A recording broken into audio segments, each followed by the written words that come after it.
l'obéissance nous a conduit à l'humilité et à faire de nous des amis de Dieu. Donc tu demandes à Dieu, il te donnera. C'est la conséquence en fait. Tu vois. Il y a également l'histoire de Corneille. Vous voyez, de Pierre. Pierre et Corneille, acte 10. On dira que Pierre, un jour Dieu va parler à Corneille. Dieu parle à Corneille, lui montre une vision. Dieu lui dit, va à Jopé, chez un certain Simon, le corroyeur, là où habitait Pierre. Tu vois, là où habitait Pierre. Et puis il lui dit, tu diras à ce Pierre, tu demandes à tes serviteurs d'aller chercher Pierre. Et il a quelque chose à te dire. Parce que Corneille était quelqu'un qui aimait Dieu, mais qui n'avait pas Jésus de Nazareth. Corneille n'avait pas Jésus, mais il aimait Dieu. Mais il lui fallait qui? Il fallait Jésus-Christ de Nazareth. C'est comme il y a des personnes qui aiment Dieu, qui ont des valeurs, mais qui n'ont pas Jésus-Christ. Amen. Tu vois? Il y a des gens qui sont humbles, mais qui n'ont pas Christ dans leur vie. Ça veut dire que c'est un terrain qui est favorable. Ils sont disposés pour Dieu. Mais on ne leur a jamais parlé de Jésus-Christ de Nazareth. C'est cela que Dieu cherche à ramener dans le bercail. Amen. Il y a des personnes qui ne sont même pas chrétiennes, mais qui ont un cœur tellement humble. Ils ont besoin juste de Jésus-Christ de Nazareth. Et puis quand ils reçoivent Jésus-Christ, ils voient en lui la vérité. Et ils se laissent faire par lui. Donc, ce Corneille-là, c'était un homme comme ça. Alors Corneille, quand Dieu va lui parler, il va demander à ses serviteurs d'aller chercher Pierre qui se trouvait à Jopé. Les serviteurs de Corneille vont à Jopé. Et qu'est-ce qu'ils arrivent devant la maison de Simon, le corroyeur. Et ils frappent à la porte. Ils demandent si c'est ici qu'habite Pierre. Parce que notre serviteur, notre maître nous demande de le faire venir à la maison. Parce qu'il a un message pour nous. Mais pendant ce temps, parce que Corneille, c'était pas un juif. Hein. Corneille, c'était un païen. La Bible dit que c'était un païen. Païen, c'est quelqu'un qui n'avait pas encore Jésus. Comme ça qu'il percevait à l'époque. Et Pierre, pendant ce temps, Dieu le préparait. Parce que Pierre ne pouvait pas rencontrer Corneille dans cet état. Pourquoi? Parce que Pierre avait une conception des païens. Pour lui, le salut était réservé aux Juifs. Le salut n'était pas pour les païens. Donc, Dieu le préparait déjà.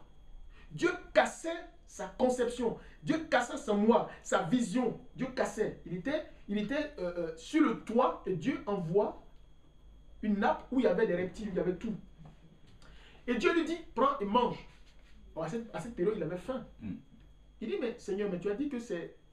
je ne peux pas manger ces choses d'impur. Oh, c'est Dieu qui lui dit, prends et mange.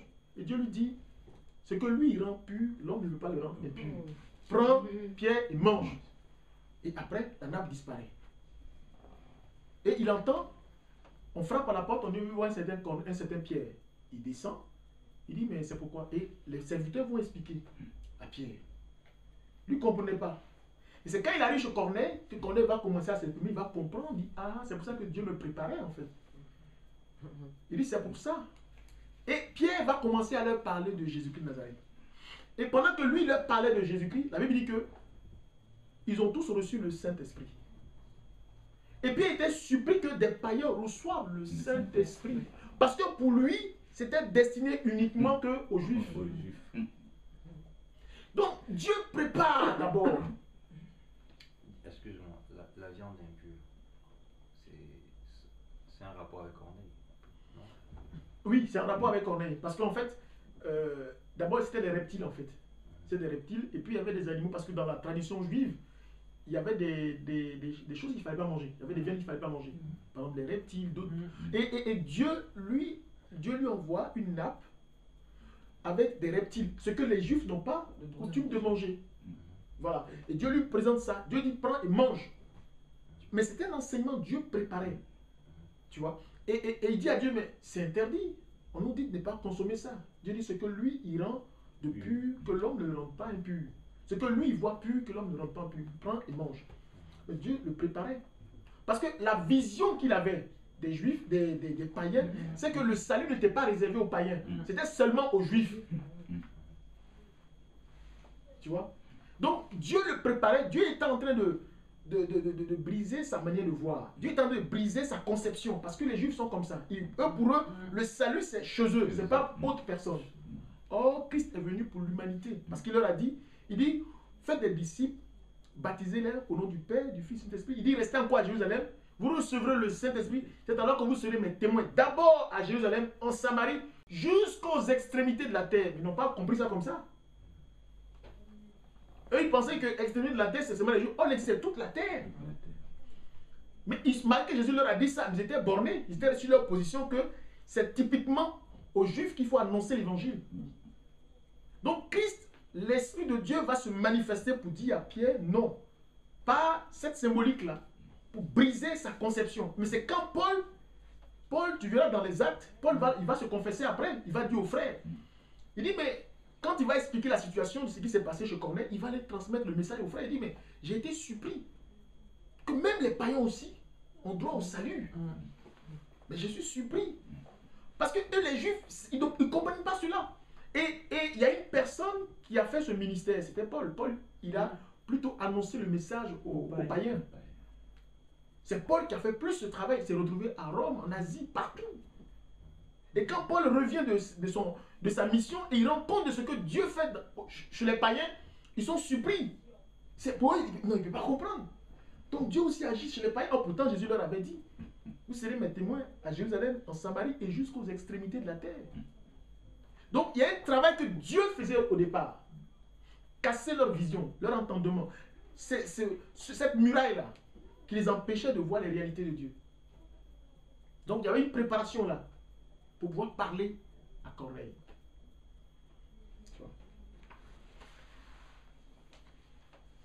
Donc en gros, vous voyez, donc pour le ministère, Dieu, à chaque fois, Dieu nous prépare.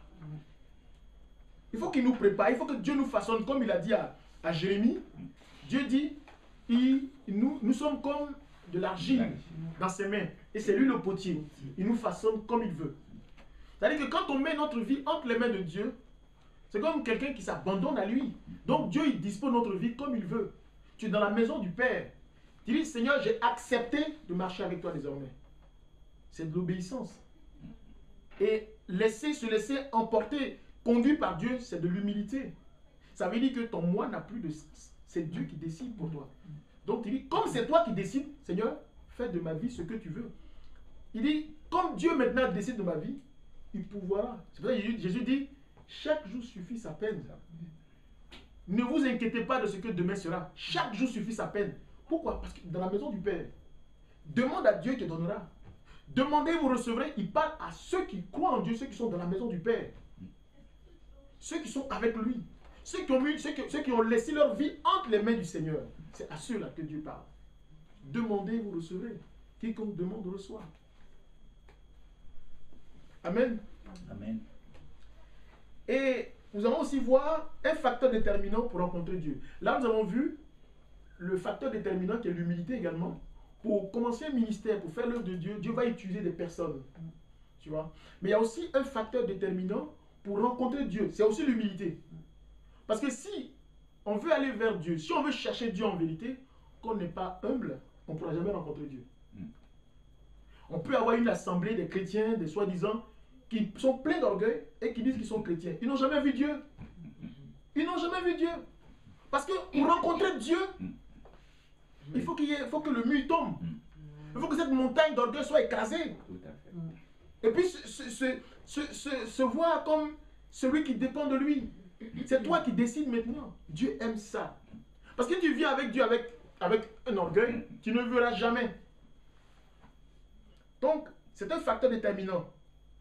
Donc, l'humilité, avant qu'on ait l'humilité, il faut qu'on ait d'abord l'obéissance. Et l'obéissance nous conduit à la repentance. C'est-à-dire que l'humilité, tout ça nous conduit à la repentance. Parce qu'on ne peut pas se repentir si nous, on ne se reconnaît pas pécheur. Or, se reconnaître pécheur, c'est un acte d'humilité. C'est quelqu'un qui n'est pas humble ne peut jamais se repentir. Jamais. Il va reconnaître son péché. Il va se dire que lui, il n'a jamais péché. Il va dire, mais qu'est-ce qu'il a fait? On le voit sur les faits, il dit non, c'est pas moi. On dit, mais tu as fait ça. Il dit non, non, non. Il va prendre un verset pour dire que non, ça c'est vrai. Non, non, non. Mais non, mon frère, ça c'est un péché. Il dit non, non, non. C'est l'orgueil. C'est l'orgueil.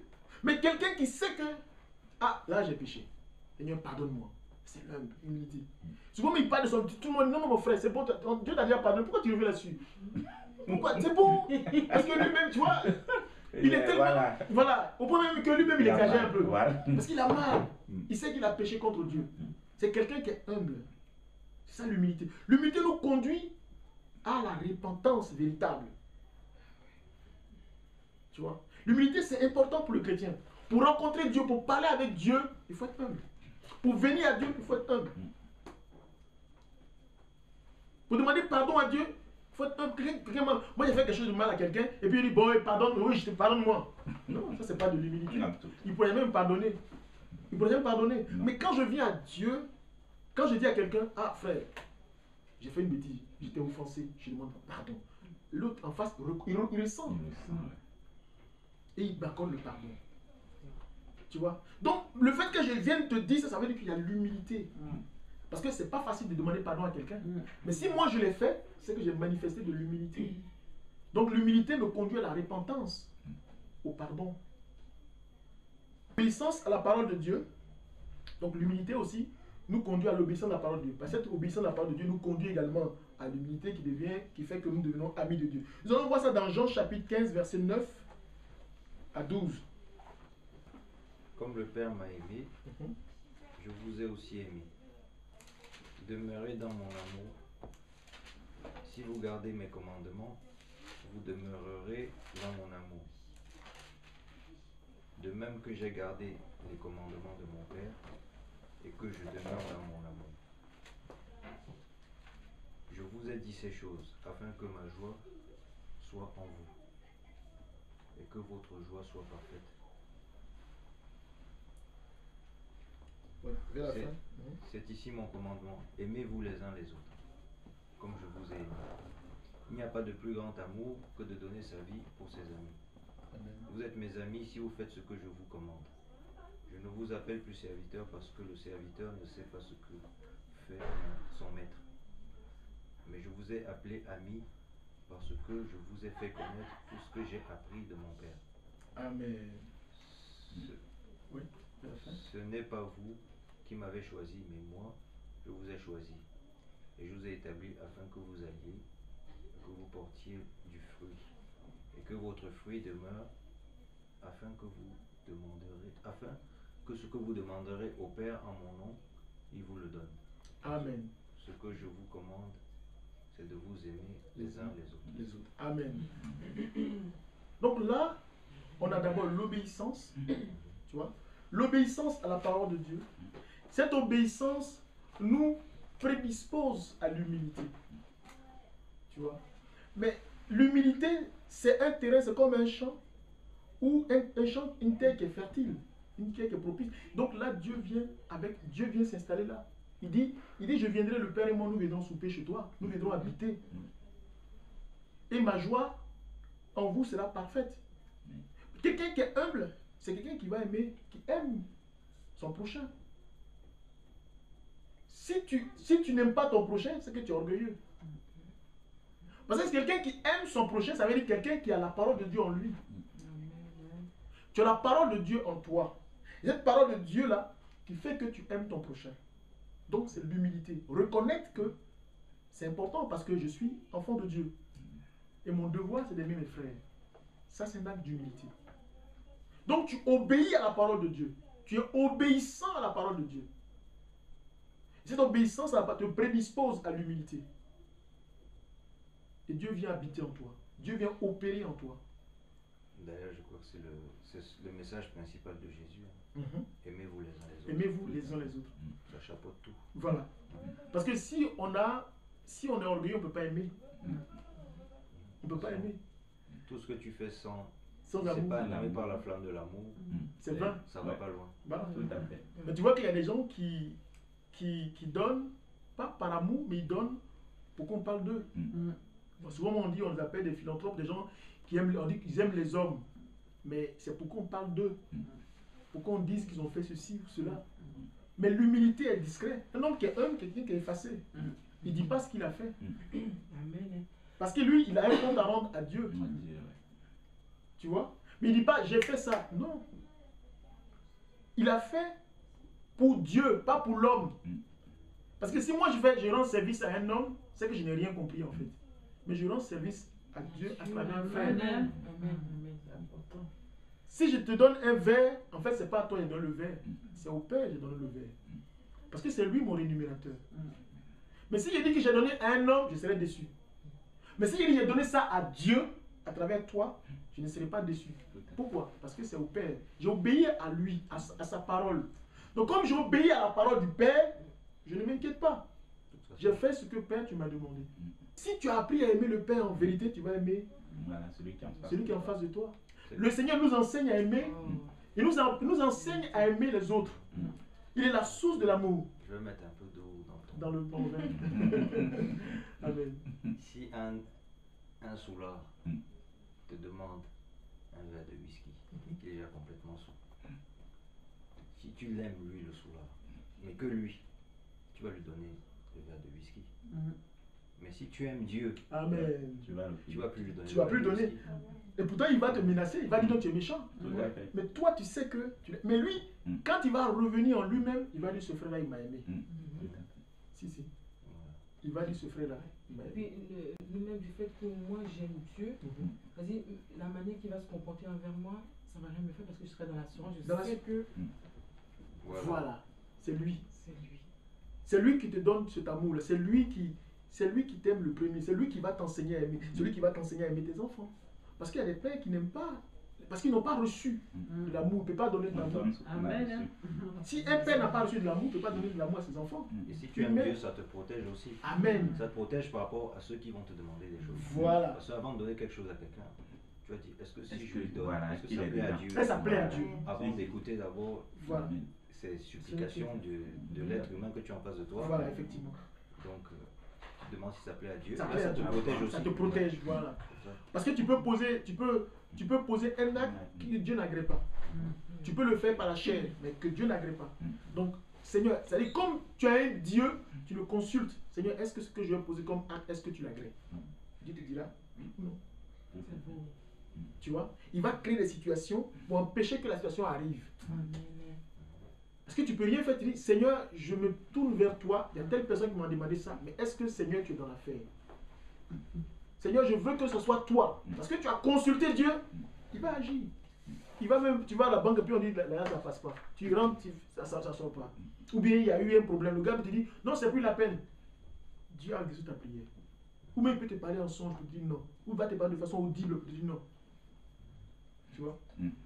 Aussi, c'est le cas d'un homme qui a soit par exemple son fils qui est soit un voleur ou un truand, un bandit, et il protège son enfant. Il a peur soit de dénoncer son enfant. Tout récemment, j'avais vu un film où son fils c'était un brigand, un chef de gang.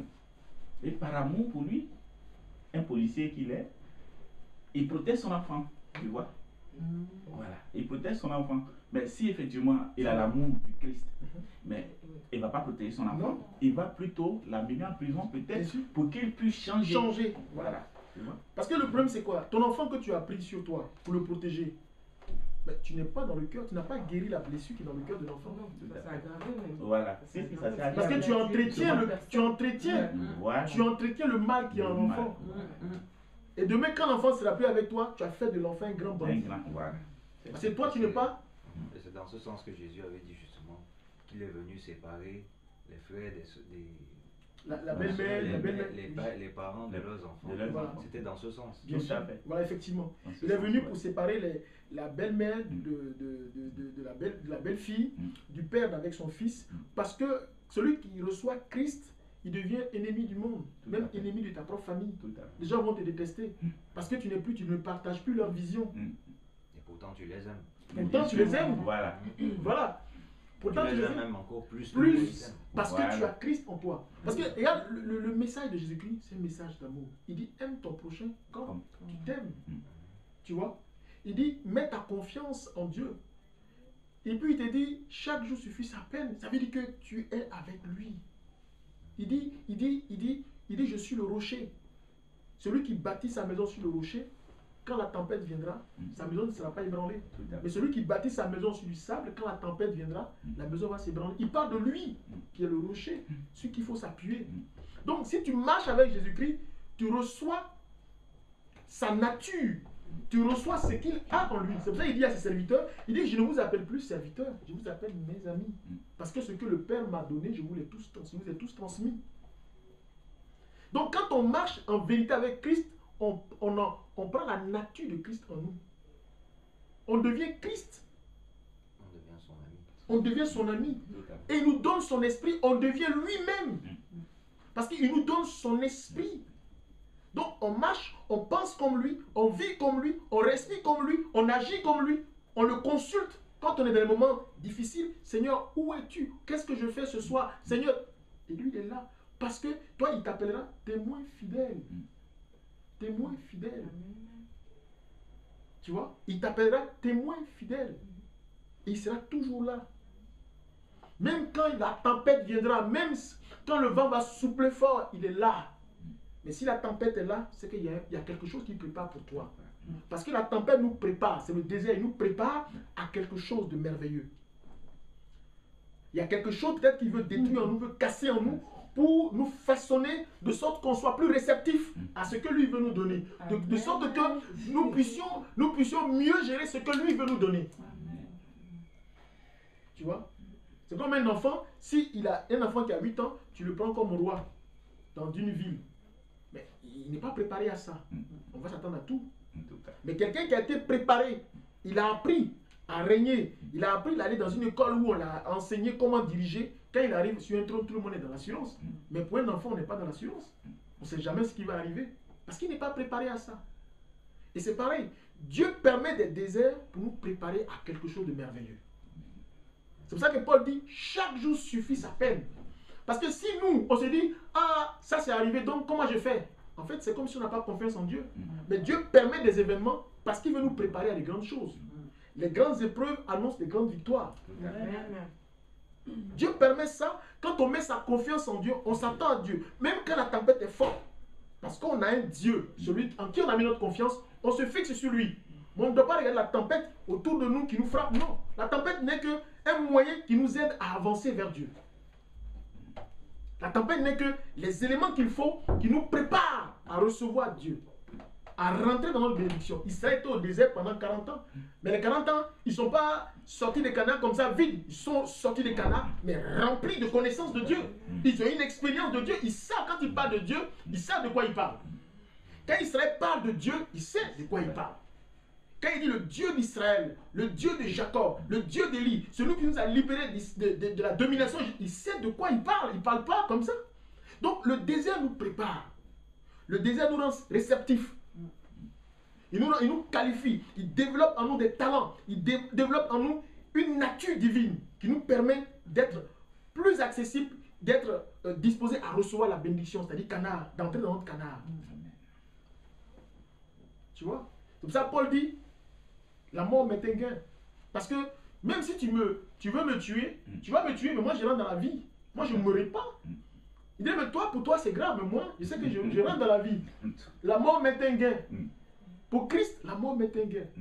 Mais toi, tu n'as pas Christ, toi tu es livré pour la mort, mais moi je suis livré pour la vie. Donc si tu tues ce corps-là va pourrir, mais moi je rentre dans la vie. En fait, Seigneur, on n'est rien. C'est-à-dire que si on vit, c'est parce que tu permets qu'on vive. Tout à fait. On ne vit pas par nos mérites, parce qu'on est mieux hygiénique. Parce que des gens qui sont plus hygiéniques meurent. Mais si on vit, c'est parce que tu nous fais la grâce. Ceux qui sont morts ne sont pas mieux que nous. Tu vois? Quels que soient les progrès de la médecine. Voilà. Quand c'est ton jour. Quand c'est ton jour, tu pars. Tu vois? Vraiment, si on vit, c'est une grâce. Et qu'on doit toujours, chaque fois qu'on foule nos pieds par terre, qu'on voit la poussière, qu'on se souvienne qu'on n'est rien. Et là, nous verrons par exemple, cette humilité nous rapproche également de côtoie l'obéissant plutôt.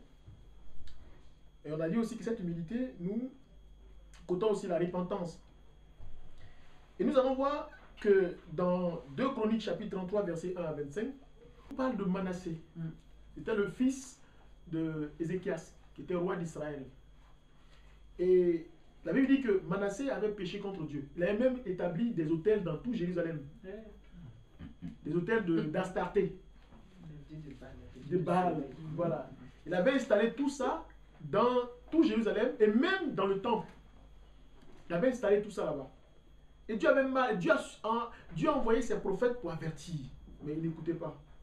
Il n'écoutait pas. Et qu'est-ce qui va se passer?